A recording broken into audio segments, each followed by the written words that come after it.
Muvattupuzha നഗരസഭയിലെയും block പഞ്ചായത്തിലെയും സമീപ പഞ്ചായത്തുകളിലെയും പ്രസിഡന്റുമാരെയും vice പ്രസിഡന്റുമാരെയും 26-ാം തീയതി തെരഞ്ഞെടുക്കും. കഴിഞ്ഞ ദിവസം സത്യപ്രതിജ്ഞ പൂർത്തിയാക്കിയ എല്ലാ തെരഞ്ഞെടുക്കപ്പെട്ട അംഗങ്ങളും സ്ഥാനങ്ങൾ ഏറ്റെടുത്തിരുന്നു. സത്യപ്രതിജ്ഞ ചടങ്ങുകൾക്കായി എല്ലാ തദ്ദേശ സ്വയംഭരണ സ്ഥാപനങ്ങളിലും വിപുലമായ ഒരുക്കങ്ങളാണ് നടത്തിയിരുന്നത്.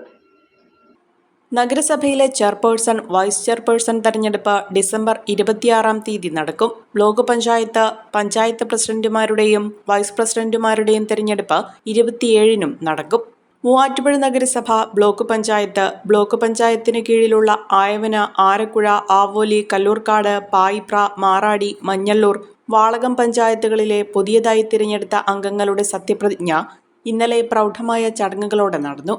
മൂവാറ്റുപുഴ നഗരസഭയിലെ ഏറ്റവും മുതിർന്ന അംഗമായ 27-ാം വാർഡ് പ്രതിനിധി ഷേർലി പൗലോസിന് വരണാധികാരി DEO സലാഹുദ്ദീൻ സത്യവാചകം ചൊല്ലിക്കൊടുത്തു. ഷേർലി പൗലോസ് മറ്റംഗങ്ങൾക്ക് പ്രതിജ്ഞ ചൊല്ലിക്കൊടുത്തു. തുടർന്ന് അംഗങ്ങൾ സത്യപ്രതിജ്ഞാ രജിസ്റ്ററിലും കക്ഷിബന്ധ രജിസ്റ്ററിലും ഒപ്പിട്ടു.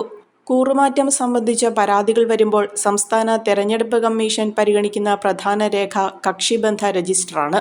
ബ്ലോക്ക് പഞ്ചായത്തിൽ RDO PN അനിയാണ് സത്യപ്രതിജ്ഞാ ചടങ്ങുകൾക്ക് നേതൃത്വം നൽകിയത്. ആദ്യം മഞ്ഞള്ളൂർ ഡിവിഷനിൽ നിന്നുള്ള ജോൺ കളമ്പൂക്കാട്ട് സത്യവാചകം ചൊല്ലി സത്യപ്രതിജ്ഞ ചെയ്തു. പിന്നീട് ജോൺ കളമ്പുകാട്ട് മറ്റംഗങ്ങൾക്ക് സത്യവാചകം ചൊല്ലിക്കൊടുത്തു. പഞ്ചായത്തുകളിലും തെരഞ്ഞെടുക്കപ്പെട്ട മുതിർന്ന അംഗമായിരുന്നു ആദ്യം സത്യപ്രതിജ്ഞ ചെയ്തത്. തുടർന്ന് ഇവർ മറ്റംഗങ്ങൾക്ക് സത്യവാചകം ചൊല്ലിക്കൊടുത്തു. 8 പഞ്ചായത്തുകളിലും വിപുലമായ ചടങ്ങുകളാണ് ഒരുക്കിയിരുന്നത്. ഒരു കുടുംബത്തിനാവശ്യമായ എല്ലാ വസ്ത്രങ്ങളും ഹോൾസെയിൽ വിലയിൽ ഇപ്പോൾ സ്വന്തമാക്കാം. ഇന്ന് തന്നെ സന്ദർശിക്കൂ A1 textiles, Nehru park, Muvattupuzha.